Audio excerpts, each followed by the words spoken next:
চরফ্যাশনে প্রেমিক যুগলের পালিয়ে বিয়ে করার ঘটনায় প্রেমিক সহ পরিবারের ৬ জনের বিরুদ্ধে অপহরণের মামলা করেছে মেয়েটির পরিবার। এই মামলায় প্রেমিকের বড় ভাইকে কারাগারে পাঠিয়েছে পুলিশ। মঙ্গলবার ১৮ জুন উপজেলা নুরাবাদ ইউনিয়নের ২ নং ওয়ার্ডের মোহাম্মদ বাহাদুর এর মেয়ে ও নুরাবাদ মাধ্যমিক বিদ্যালয়ের ১০ম শ্রেণীর শিক্ষার্থী মোসাম্মদ মিম ও একই ইউনিয়নের ৮ নম্বর ওয়ার্ডের মৃত লোকমান হোসেনের ছেলে হুমায়ুন প্রেমিক যুগলে ঘটনা ঘটায়। পরে বুধবার ১৯ জুলাই রাতে মিমের মা রুমা বেগম বাদী হয়ে দুলারারহাট থানায় প্রেমিক হুমায়ুন সহ ৬ জনকে আসামি করে মামলা দায়ের করলে থানা পুলিশ প্রেমিকের বড় ভাই ফরিদকে গ্রেফতার করে আদালতের মাধ্যমে কারাগারে পাঠান।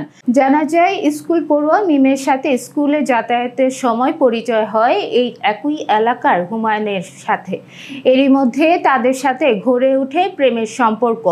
দীর্ঘ ৩ বছর প্রেম করার পর মিমের পরিবারের লোকজন এ সম্পর্কে টের পেয়ে অন্য ছেলের সাথে বিয়ে দেওয়ার সিদ্ধান্ত নিয়ে জোরপূর্বক অন্যত্র বিয়ে দেওয়ার দিন তারিখ ঠিক করেন। পরে গত ১৮ জুন ভোর ৫টায় সবাইকে ঘুমিয়ে রেখে প্রেমিকের হুমায়ুনের হাত ধরে পালিয়ে যান মিম। এদিকে এই ঘটনা জানাজানি হলে মেয়েটির পরিবার তাকে উদ্ধারের চেষ্টা চালায়। উদ্ধারে ব্যর্থ হলে অপ্রাপ্তবয়স্ক মেয়েকে অপহরণের অভিযোগ এনে প্রেমিক হুমায়ুন সহ তার পরিবারের আরও ৬ জনের বিরুদ্ধে মিথ্যা মামলা দায়ের করেন।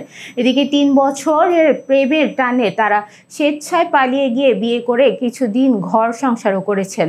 প্রেমিক সহ তার পরিবারের বিরুদ্ধে তার মা রুমা বেগম দায়ের করা মিথ্যা মামলাটি তুলে নিয়ে প্রেমিক যুগলের মেনে নিবে এমনটাই আশা করেন প্রেমিক প্রেমিকা।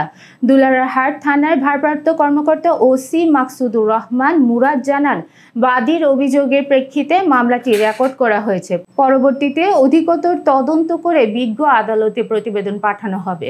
আমি আমার নিজের ইচ্ছায় আসছি, এখানে কোনো অপহরণ নেই। আমি আমার নিজের ইচ্ছায় জায়গায় আসছি। কি হয়েছে ঘটনা বলো তো? ঘটনা হয়েছে, ওর সাথে আমার ৪ বছরের সম্পর্ক ছিল। নাম কি? ওর নাম মোহাম্মদ হুমায়ুন। ওর সাথে আমার ৪ বছরের সম্পর্ক ছিল। আমার ফ্যামিলিটা জানতো, জানার পর আমার অন্য জায়গায় বিয়ে ঠিক করছে। ঠিক করার পর আমি বলছি যে আমি ওই ছেলেকে ছাড়া অন্য কাউকে বিয়ে করবো না। তারপরও জোর জবরদস্তি ভাবে তারা আমাকে বলছে যে বিয়ে দিবেই, মানে দিবেই। ঈদের ৩ দিন পর আমার বিয়ের সব কথা ঠিক হয়ে গেছে। ঈদের 3 দিন পর আমার বিয়ে, আমাকে নিয়ে পালাবা।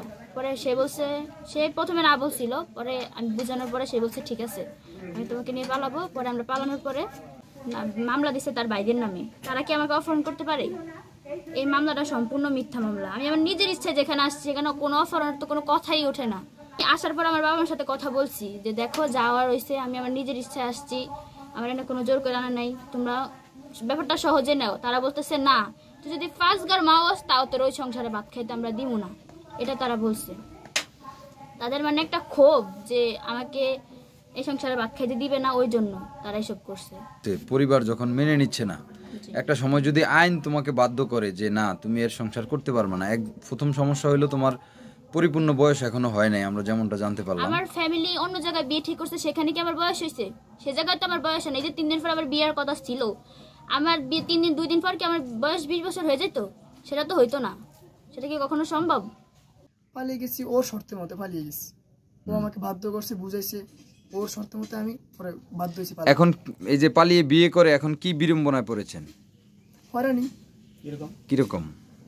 আমি যদি ওকে আমি নিয়ে পালে আসছি, অন্যায় হইতো আমার, কিন্তু ওর আমার জন্য আমার অল ফ্যামিলি হয়রানি আছে, অনেক হয়রানি করছে। কি মানে কি হয়রানিটা কিভাবে? অপহরণ মামলা দিচ্ছে।